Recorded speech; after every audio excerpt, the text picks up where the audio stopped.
T series music company किसी परिचय की मोहताज नहीं है, बट ट्रेजेडी से भी इसका नाता हमेशा से रहा है। पहले इस कंपनी के फाउंडर गुलशन कुमार की मात्र 41 साल की उम्र में गोली मारकर हत्या कर दी गई थी। उन पर गोलियों के कई वार किए गए थे और इसी टी सीरीज कंपनी के को फाउंडर कृष्ण कुमार, जिनको हम सनम बेवफा के हीरो के रूप में जानते हैं, हिंदी फिल्म इंडस्ट्री की कई मूवीज में जिन्होंने काम किया, पर अचानक जब गुलशन कुमार की हत्या हो गई तो इन्होंने अपने सारे प्रोजेक्ट्स छोड़ दिए और कृष्ण कुमार ने टी सीरीज कंपनी को संभाला।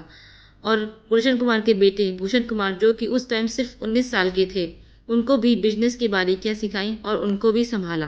कृष्ण कुमार ने अपनी पहली हिंदी फिल्म की को एक्टर तान्या सिंह से शादी की। 6 सितंबर 2003 को उनके घर में तिशा का जन्म हुआ।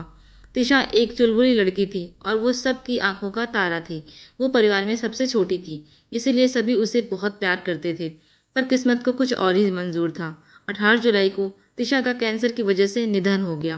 तो वो मात्र 21 साल की थी। के साथ ही कृष्ण कुमार की सारी खुशियां भी चली गईं। उन माँ बाप के दुख का कोई अंत ही नहीं है, जिन्होंने अपनी इकलौती संतान को इस तरह खो दिया। इसीलिए कहते हैं कि पैसों से किसी की जान नहीं बचाई जा सकती। इसका उदाहरण है तिशा, जिनके माता पिता ने उनके इलाज के लिए मुंबई से जर्मनी तक ले गए। वहाँ के बेस्ट डॉक्टर से इलाज करवाया, लेकिन वो अपनी लाडली बेटी को नहीं बचा पाए। जर्मनी से शव लाने में समय लग गया था, इसीलिए कई दिन के बाद सोमवार को तिशा का अंतिम संस्कार किया गया। बॉलीवुड की कई नामी सेलिब्रिटीज भी शामिल हुए उनके इस दुख में। सोनू निगम तो कृष्ण कुमार की गोद में सिर रखकर फूट फूट कर रोए। हर किसी की आंखें नम थी इस परिवार का दुख देखकर।